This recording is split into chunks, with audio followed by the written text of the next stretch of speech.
My name is Brian Donaldson. I am the teacher of Brew 100, the first semester of running this course through Santa Rosa Junior College, where we're talking about the fundamentals of fermentation. In my other real job, I am I am Brewing Innovation Manager at Lagunitas Brewing Company. And what that means is I get to take our brewmasters' crazy ideas and see how feasible they are. So I work with new flavors, but I also do process improvement.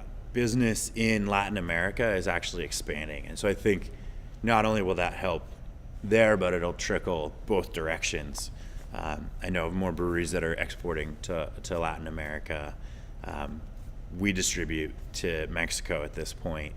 So I think very slowly the palette is changing.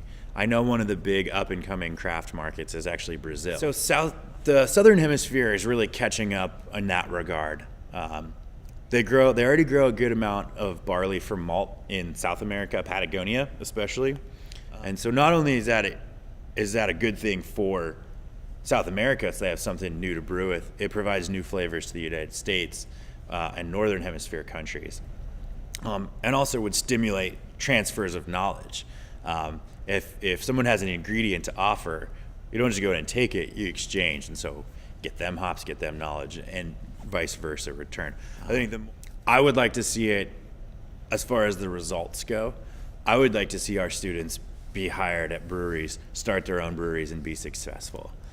There is a need for educated people within the brewing industry, and especially with the diversity of backgrounds. And so I'm excited because our class has a larger number of female participants than I thought it would have going into it.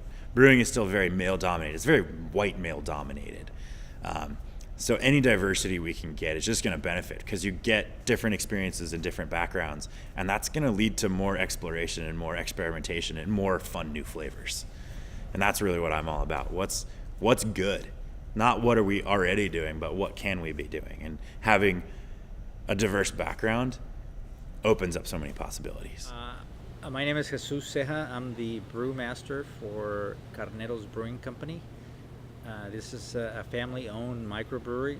We opened the doors back 4 years ago and really focus on our heritage. Our heritage is we come from very humble beginnings from Mexico. And so there were 5 brothers that initiated the project. And so we bring different attributes to the partnership and to the brewery. Into our tap room, you'll see the Mexican style type of bar. It's kind of chic and industrial setting, but it definitely has that tone of our heritage, our background coming from Michoacan, Mexico. If you look at our names of all our beers, they definitely have that slant of being Latino. And we're very proud of who we are. Obviously, we're all individuals, we're all human, and who we are is where we come from and what we grew with, and the friends and families that we have since we arrived in this great country. If you look at the demographics and the consumers, if you look at California, we're close to 50% of the population. And so if you do a study, I would say that at least at the brewery here, the people that we get a lot of tourists, and we get a lot of folks throughout the country. And I would say a good percentage is Latino. And so I think the Latinos are coming into the industry early, but it's going to take off here pretty rapidly. I had the opportunity to travel in Mexico and South America, and it's just a huge boom. And so coming from that background as far as the Latino is, I think we're used to the lighter beers, whereas the Corona Light, the Budweiser, Bud Light. And it's like anything else. As you immerse into a good beer, it's an acquired taste, and people are saying, hey, this is great beer, and they're definitely indulging into the craft. It's a land of opportunity, meaning, whatever barriers there are, I think it's applicable to anybody that's entering the craft beer. So it's about being diligent, doing your homework, and doing your hard work. So yeah, we have a lot of community Latino members that are coming in. They're inviting their friends, and it's kind of unique. Is they actually, there's a little bit of a pride that, yeah, you're Latino and you have this brewery. Hey, this is so cool, and the names. For example, we have a Cabron brown ale. We have a Chupacabras stout. We have a Whey wheat beer.